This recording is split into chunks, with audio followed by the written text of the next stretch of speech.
السلام علیکم ورحمۃ اللہ وبرکاتہ۔ ڈیلی ون پیج کے شعبے سے آج کے پیج کا نمبر ہے 603۔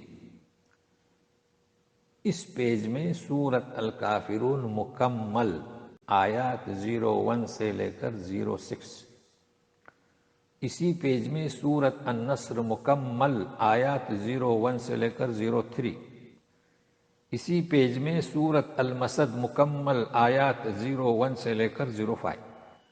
اعوذ باللہ من الشیطان الرجیم، بسم اللہ الرحمن الرحیم، قل یا ایہا الکافرون لا اعبد ما تعبدون۔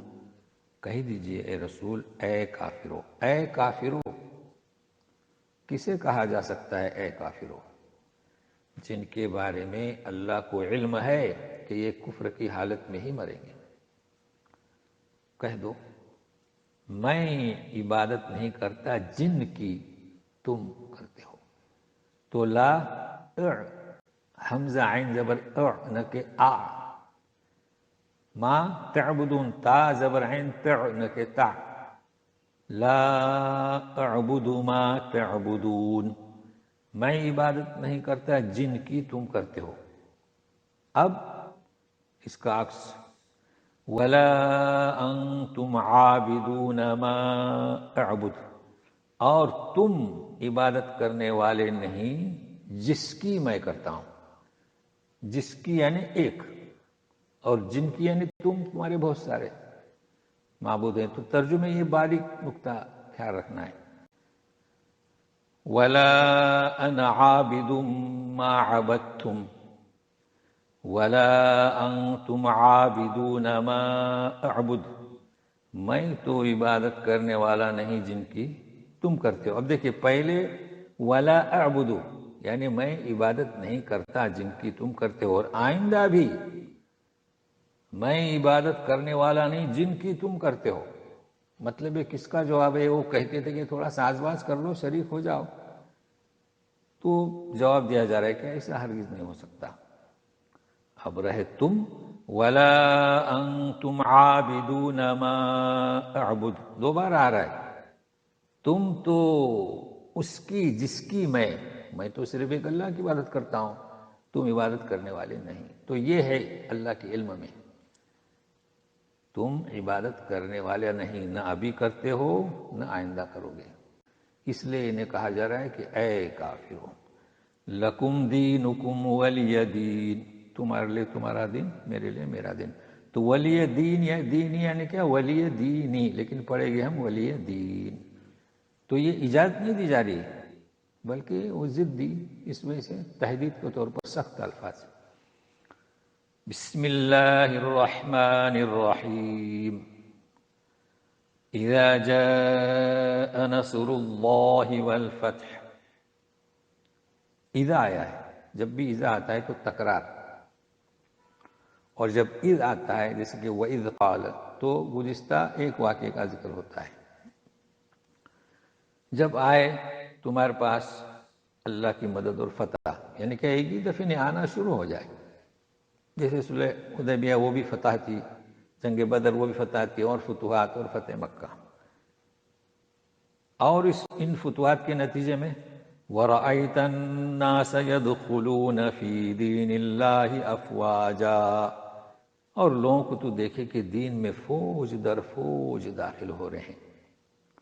یہ فتح مکہ کے بعد شروع ہوا، تو اس کا مطلب یہ ہے کہ آپ کا مقصد رسالت پورا ہوا۔ اب کیا کرنا ہے؟ فسبح بحمد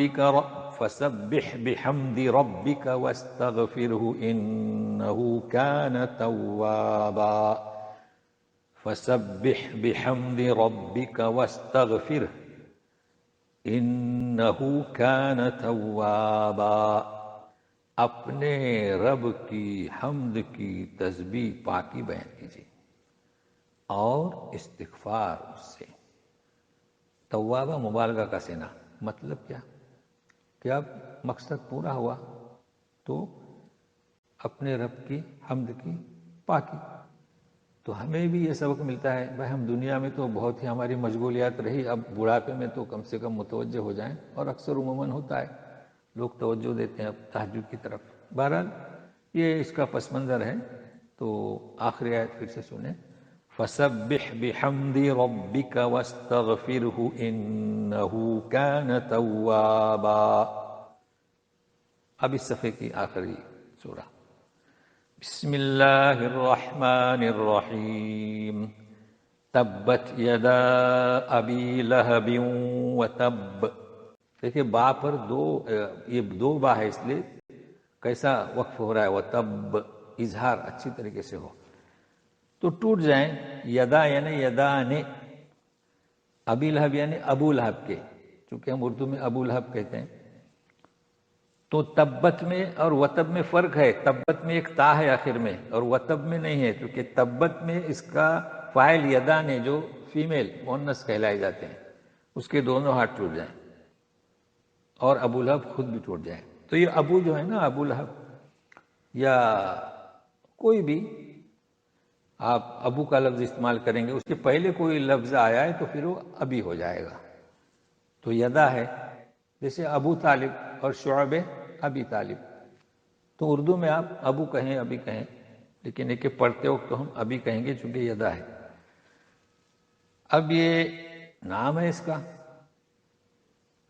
ابو لہب کے نام سے سورہ ہے. چونکہ اس نے بد دعا کے کلمات رسول کو کہے تھے تو اس کا جواب اس پر پھیرا جا رہا ہے کہ تو ہی ہلاک ہو، اس کے دونوں ہاتھ ٹوٹ جائیں. ما اغنا عنہ مالہ وما کسب. چنانچہ یہی ہوا، اس پر یہ وتب ثابت ہوا. ایسا بیمار ہوا، ایسی بیماری کہ کوئی چھو نہیں سکتا تھا، چھوئے تو اس کو بیماری لگے. مرنے کے بعد بھی کوئی قریب نہیں گیا، 3 دن تک لاش پڑی رہی. تو اس کا مال اور اس کی کمائی کچھ بھی کام نہیں آئی. آخر بچوں نے آر کی وجہ سے، شرم کی وجہ سے دور سے پتھر اور مٹی ڈال کے اسے چھپا دیا. یہ ہے ما اغنا عنہ مالہ وما کسب. یہ تو دنیا کی بات ہوئی. آخرت میں سیصلی نارا ذات لہب، جلے گا یا داخل ہوگا نار میں. کون سی ہوگی؟ شعلے والی ہوگی. اب اس کے ساتھ ساتھ دیکھیے وَامْرَأَتُهُ حَمَّالَةَ الْحَطَبِ. حطب یعنی لکڑیاں، حمالۃ یعنی اٹھانے والی مؤنث ہے. اس کی بیوی کا ذکر ہو رہا ہے ابو لہب کی. اب یہ کہ اس کے تعلق سے کہتے ہیں کہ یہ لکڑیاں باندھتی تھی، ظاہر ہے کہ لکڑیاں سر پہ اٹھانے کے لیے، اور نبی کریم صلی اللہ علیہ وسلم کے راستے میں کانٹے بھی ڈالتی تھی. ایک مطلب یہ بتایا گیا ہے. دوسرا یہ کہ یہ ہاتھ بٹاتی تھی اپنے شوہر کا. تو دنیا میں کس بات پر ہاتھ بٹاتی تھی؟ رسول کی دشمنی میں. تو جو رسی سے وہ باندھتی تھی اس کا ذکر ہے.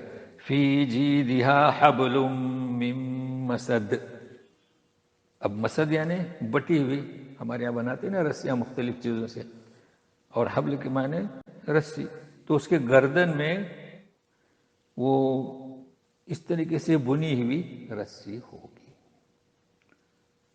اب اس کے معنی جیسے کہ مختلف بتائیں. یہ بھی احتمال ہے کہ وہ جس رسی سے لکڑیاں جمع کرتی تھی، کانٹے جمع کرتی تھی، تو وہی کام عذاب کی شکل میں کرتی رہے گی. یا کہ اپنے شوہر کا جو ہاتھ بٹاتی تھی وہ، تو اسی طریقے سے جہنم میں، یعنی یہ کہہ رہے ہیں مفسرین محققین، تو جہنم میں وہ لکڑیاں جمع کر کے اس کے اوپر ڈالیں گی. تو کیا ہوگا؟ وہ تو لکڑیاں تو ایندھن ہے نا، وہ اور سلگیں گی، تو سلگانے کا کام کرے گی. تو کئی آیات میں ہم نے یہ پیغام دیا ہے کہ احتمال یہ بھی ہو سکتا ہے، احتمال یہ بھی ہو سکتا ہے، اور اس کے معنی یہ بھی ہو سکتے ہیں، اس کے مفہوم یہ بھی ہو سکتے ہیں. لیکن ہمیں کوئی حق نہیں کہ ہم اپنی طرف سے کوئی معنی بیان کریں، چونکہ کلام پاک ہے، اللہ کا کلام ہے. تو ہمیشہ اس کا ماخذ کیا، جیسے ہم کہتے ہیں کہ اس آیت کے معنی فلاں آیت سے ملے، بالکل واضح ہے.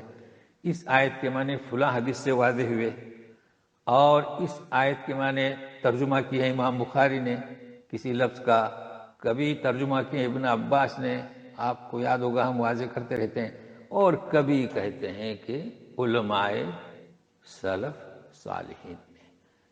تو وہ اس طرح بیان کرتے ہیں جیسے میں نے کہا یہ بھی احتمال ہے، یہ بھی احتمال ہے، جیسے ابن کثیر یہ بھی احتمال ہے، اور ہم نے اسی چیز کو اختیار کیا ہے جو سلف صالح میں سے ہیں، جو ہمارے بطور منہج کے ہم نے اس کا ذکر کیا تھا. تو آج اتنا ہی، کل پھر ملتے ہیں. والسلام علیکم ورحمۃ اللہ وبرکاتہ.